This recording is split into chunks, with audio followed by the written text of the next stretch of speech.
অহাকালি দিনৰ 11 বজাত অসমৰ নতুন মন্ত্ৰীসভাই শপত গ্ৰহণ কৰিব।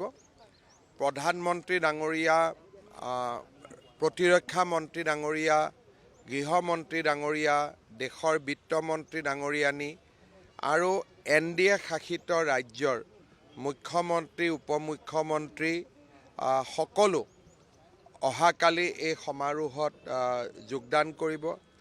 ভাৰতৰ কেইবাগৰাকীও বিশিষ্ট উদ্যোগপতিয়ে অংশগ্ৰহণ কৰিব।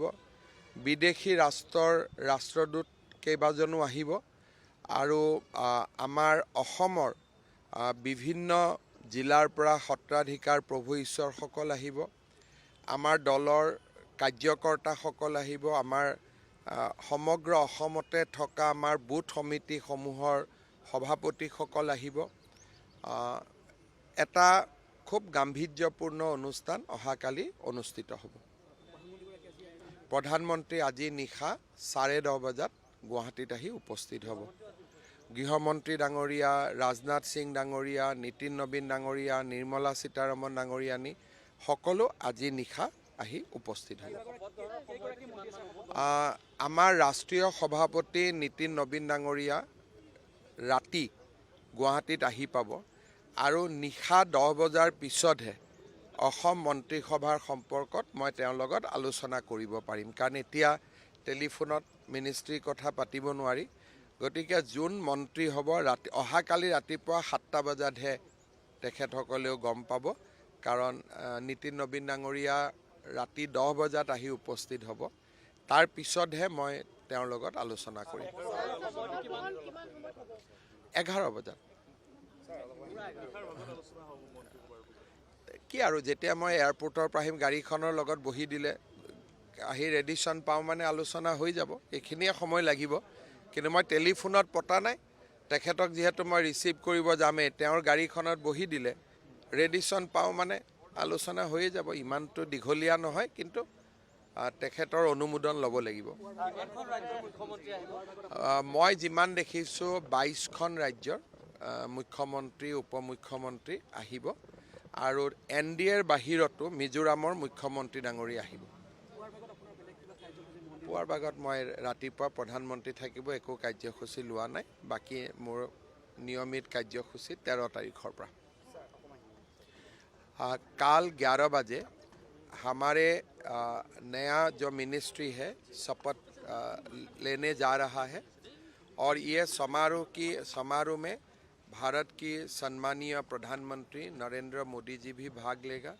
साथों साथ भारत के गृह मंत्री अमित शाह जी, रक्षा मंत्री राजनाथ जी और तमाम NDA शासित प्रदेशों का मुख्यमंत्री, उपमुख्यमंत्री, हमारे NDA का जो घटक दल है उनके अध्यक्ष लोग, तो बहुत सारे लोग आएगा। इंडस्ट्री से भी जुड़े हुए कुछ लोग आएगा। हमारा जो असम के मोनास्ट्री होते हैं उनका हम लोग सत्राधिकार बोलते हैं, वो लोग भी आके आशीर्वाद देने का काम करेगा। हमारे बूथ अध्यक्ष से लेकर सीनियर कार्यकर्ता तक कल सारे लोग मौजूद रहेगा। That will be decided only in the night, because I have to have a discussion with my national president. He is arriving late evening in Guwahati. After his arrival in Guwahati, I will have a discussion with him. List to it is just 18 or 19 names, so koi list banana zarurat nahi. That is in my memory itself. But only thing I have to discuss with my national president, then only we can go ahead. Abhi, matlab, as of now, before discussion with him, I can't say anything because I have to go by the party's overall guidance. So I maybe want to induct all new, maybe all old faces. So those I have to take the guidance, general guidance from my national president. Then only we can decide who will join, who will not join. I think this will be decided today in the late night, and only morning we will be able to communicate. 10:30 PM today. কেইগৰাকীমান মন্ত্ৰী এবাৰ শপত লোৱা হ'ব? একোৱে মই ক'ব নোৱাৰোঁ যেতিয়ালৈকে ৰাষ্ট্ৰীয় সভাপতি নীতিন নবীন ডাঙৰীয়াৰ লগত মোৰ কথা নহয়। 5 বছৰৰ দায়িত্ব থাকিব, সংকল্প কেনেকুৱা ধৰণৰ হ'ব? আমাৰ নিৰ্বাচনী ঘোষণাপত্ৰ ৰাইজৰ সন্মুখত আছেই। যেতিয়া শপত গ্ৰহণ হৈ যাওক তাৰপিছত মই আপোনালোকক ভাল কৰি লগ পাই কথাখিনি ক'ম। Now you see that our manifesto is in front of you. I don't want to go out of turn. Let the ministry takes place. Let the MLAs take oath.